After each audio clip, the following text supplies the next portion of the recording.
بھلا جو شخص یہ جانتا ہے کہ جو کچھ تمہارے پروردگار کی طرف سے تم پر نازل ہوا ہے حق ہے، وہ اس شخص کی طرح ہے جو اندھا ہے، اور سمجھتے تو وہی ہیں جو عقل مند ہیں، جو اللہ کے عہد کو پورا کرتے ہیں اور قول و قرار کو نہیں توڑتے،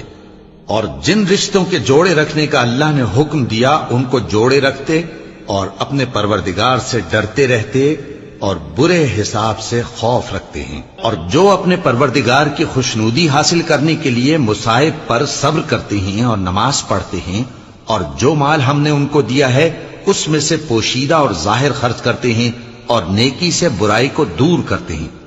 یہی لوگ ہیں جن کے لیے عاقبت کا گھر ہے، یعنی ہمیشہ رہنے کے باغات جن میں وہ داخل ہوں گے،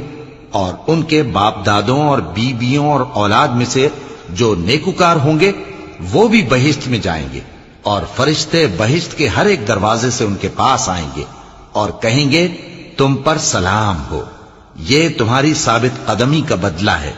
اور عاقبت کا گھر خوب گھر ہے۔ اور جو لوگ اللہ سے پختہ عہد کر کے اس کو توڑ ڈالتے اور جن رشتوں کے جوڑے رکھنے کا اللہ نے حکم دیا ہے ان کو قطع کر دیتے اور ملک میں فساد کرتے ہیں، ایسوں پر لعنت ہے اور ان کے لیے برا انجام ہے۔